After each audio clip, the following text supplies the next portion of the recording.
Mo man ay pinakakuan. Dayon. So, pero ang Bible, diyon sa ang Bible, gisulat ni siya or na kumpleto siya 1600. So 1600 years. Ay sa nga na-complete ang tibuok Bible. So whether your Bible contains 66 books or 72 books, ang importante nga sa pagkakaron mubasa gyud ta sa Biblia, no, mga igsuon. Then ang original ni kinsa man gyud ang asa magyud siya nag-originate. So ang Dios ani unang kasagaran mga tao dili mo tuo sa Bible kay sinulat lang daw kuno og tawo. Pero kana sila nga mga tao, they are inspired by the Holy Spirit nga musulat sila ana na mga libro then gi-compile na siya hidagan og daghang mga katuigan. Ang usahay kay karon mostly magdebate man kung unsa kuno'y pinaka maayo nga version sa Bible. It is King James or American Standard, daghang mga klase nga mga version. Pero kung mubasi gyud ta sa original text ani nga pagkasulat, ang Old Testament it was written in Hebrew. Then the New Testament it was written in Greek. Then dunay portion gitawag nato diyang mga Aramaic. Pareha ng Eden, Sabbath, Edom. Kina siya nga mga termino kana siya from Aramaic na siya nga language. So sa ato pa ang Bible, ang language sa pagsulat ana, ang Old Testament, it was in Hebrew. Then the New Testament, it was in Greek. Dayon ay mga portion nga, gitawag na itong mga Aramaic. Kanang Ilay, lama sabaktani. Oh my God, why are you forsaken me? Or Talitakum, rise up. So mo ang mga Aramaic. Pero sa dugay ng mga tuig, for us nga mabasa ang Bible, kay kinsay kabalo mabasa diri Hebrew? Dili. Kinsay kabalo dire kanang ang Hebrew paano siya mga preanang Greek kinsay kabalo mo basa wala Aramaic wala so may gipanggamit ang ato ang Ginoo nga gigiyahan punto sila nga ana sila kaalam from that language ilahang gi-translate na sila into another language manang Vulgate version that is from Greek to Latin. Dayon iabot na dayon ang portion nga si King James version mao na tong kuan at ang Bible dayon ni William Tyndale mao tong first nga Bible nga gikan sa Hebrew, Greek gi-translate to English na siya. Busa karon atong napahimuslan. So kung makita nato para asa man ang Bible.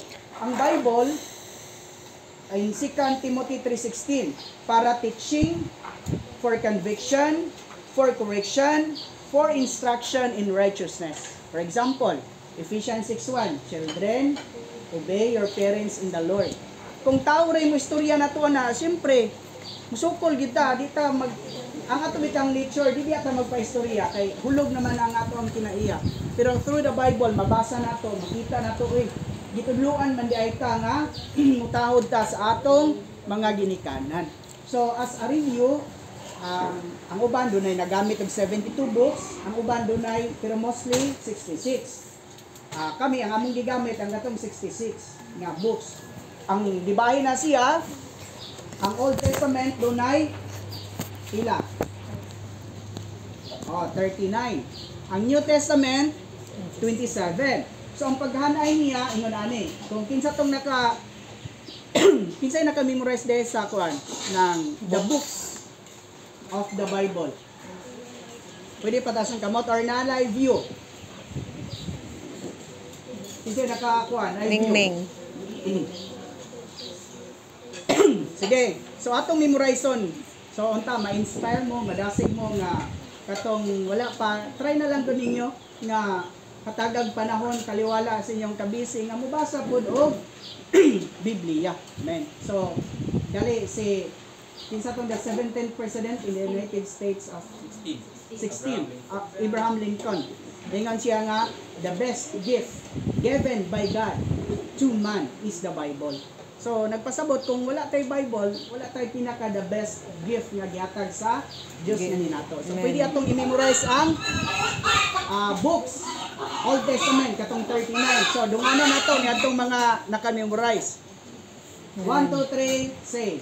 Genesis, Exodus, Leviticus, Numbers, Deuteronomy, Joshua, Judges, Ruth, 1st and 2nd Samuels, 1st and 2nd Kings, 1st and 2nd Chronicles, Ezra, Nehemiah, Esther, Job, Psalms, Proverbs, Ecclesiastes, Song of Songs, Isaiah, Jeremiah, Lamentation, Ezekiel, Daniel, Joel, Amos, Obadiah, Jonah, Micah, Nahum, Habakuk, Zephaniah, Zechariah, Malakay. So, mga 39 books from the Old Testament. So, doon ay 27 books in the Old Testament.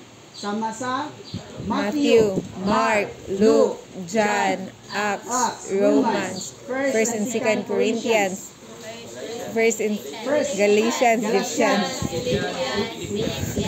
Philippians, Colossians, 1st and 2nd Thessalonians, 1st and 2nd Timothy, Titus, Philemon, Hebrews, James, 1st and 2nd, 3rd John, 1st and 2nd Peter, 1st and 2nd, 3rd John, Jude, Revelation. So, as basic lang sa mga Christian kung tinuod yun, kaya na mo nga nahigugmag yun sa Ginoo din naghatag kong panahon, amo ginang gi-aspire, di-motivate ang amo ang kaugalingon nga at least man lamang ma-memorize ang mga books kay dili kung taon ka makuan ba at least nga natay minimal lang knowledge concerning the Bible. So, ang ikaduha,